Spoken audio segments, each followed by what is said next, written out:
Assalamu alaikum. I hope you are all doing well. सबसे पहले तो मैं HM ऑनलाइन अकेडमी सभी को भलीकार कहता हूँ।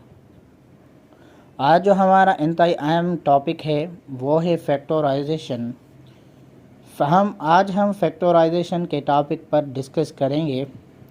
तो आइए सबसे पहले देखते हैं तो फैक्टराइजेशन क्या है, उसकी डेफिनेशन क्या है और वो कैसे सॉल्यूशन होता है, उसका सॉल्यूशन क्या है। सबसे पहले तो फैक्टराइजेशन हम उसे कहते हैं कि when you break a number into smaller numbers that multiply together. जब कोई भी एक बड़ा नंबर छोटे नंबर्स में डिवाइड हो या ब्रेक हो जाए और उसी की मल्टीप्लिकेशन टुगेदर हो तो हम उसे फैक्टराइजेशन कहते हैं। एक हम एग्जांपल उठाते हैं। तो हमने एक एग्जांपल उठाया, 12 नंबर हमने उठाया और हम उसके फैक्टर्स देखते हैं कौन कौन से हैं। कि 12 के फैक्टर्स 3 और 4 हैं। तो 3 को हम 4 टाइम्स मल्टीप्लाई करेंगे तो वो ही 12 आ जाएगा। तो हमें ये पता चला कि ये जो 12 नंबर है, ये जो 12 डिजिट है, वो स्मॉलर नंबर 3 और 4 में डिवाइडेड हो सकता है। तो this is the definition of factorization. और हम कुछ वेज हैं जिसमें प्रोसेस हैं जिसके तहत हम फैक्टर्स निकालेंगे। तो फैक्टर्स किन किन वेज होता है, तो पहले तो हम उसी पर बात करते हैं। नंबर 1 है, कोई भी एक अलजेब्रिक एक्सप्रेशन हो उसके साथ उसमें हम कॉमन निकालेंगे और उसी का एक जनरल टर्म है। एक एग्जांपल तौर पर हम उठाते हैं। तो पहला है, अगर हमें ये कंडीशन मिली है के ए प्लस के बी प्लस के सी। सो पहले तो हम क्या करेंगे, ये जो हमें अलजेब्रिक एक्सप्रेशंस मिले हैं, अलजेब्रिक टर्म्स हैं, तो हम इन टर्म्स में से कॉमन निकालेंगे। तो हमें इस टर्म के अंदर कॉमन कौन सा डिजिट है, कौन सा नंबर है, तो हम इस जनरल टर्म के अंदर के कॉमन है तो अंदर क्या बचेगा, ब्रैकेट के अंदर ए प्लस बी प्लस सी। सो एक तो यही तरीका है कि अलजेब्रिक एक्सप्रेशन के अंदर डायरेक्टली हम कॉमन निकालते हैं। So this is the first method of factorization कि कोई भी अलजेब्रिक एक्सप्रेशंस में हम कॉमन निकालेंगे डायरेक्टली। दूसरा क्या है, दूसरा यह है कि दो पेयर्स हमें मिले होंगे, उसमें से हम कॉमन निकालेंगे दो पेयर्स के अंदर। लेट सपोज एक जनरल टर्म हम उठाते हैं, तो A C plus A D plus B C plus B D. तो हमें ये क्या है, ये दो पेयर्स मिले हैं, हम इन दोनों पेयर्स के अंदर कॉमन निकालेंगे। कैसे कॉमन निकालेंगे, सपोज करिए ये सो this is pair number 1 and this is pair number 2। Suppose करें ये हम पेयर नंबर 1 है और ये हमारा पेयर नंबर 2 है। तो हम इस दोनों में से कॉमन निकालेंगे। तो इस फर्स्ट पेयर में से हमारा जो कॉमन है वो ए है।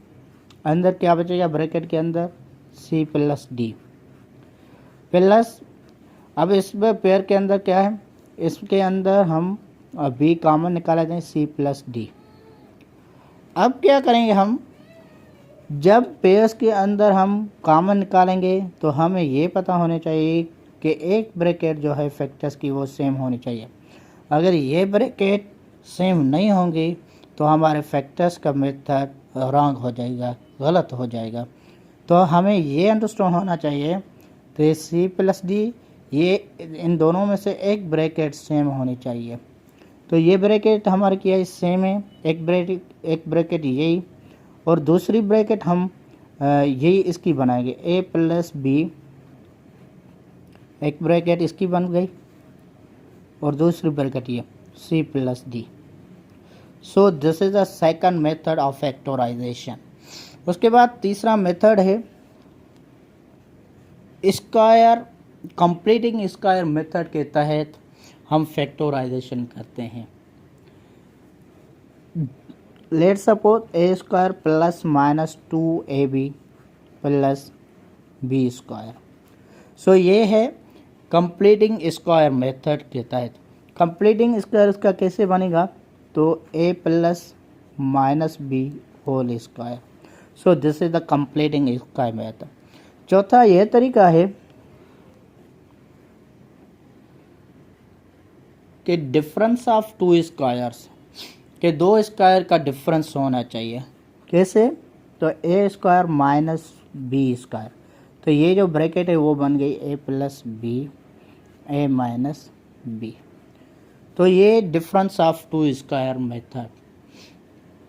पहला तरीका हमने क्या किया, common factors in all terms. पहला ये तरीका है common terms, common factor in all terms, in all terms. दूसरा तरीका ये क्या है कि common factors in pairs of terms, common factors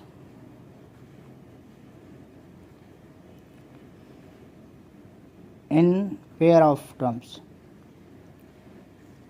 in pair of terms. दूसरा तरीका यह है। तीसरा नंबर यह है completing square method, completing square method.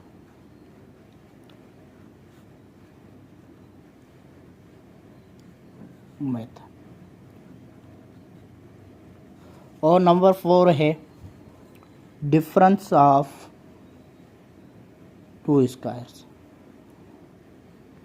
Difference of to squares.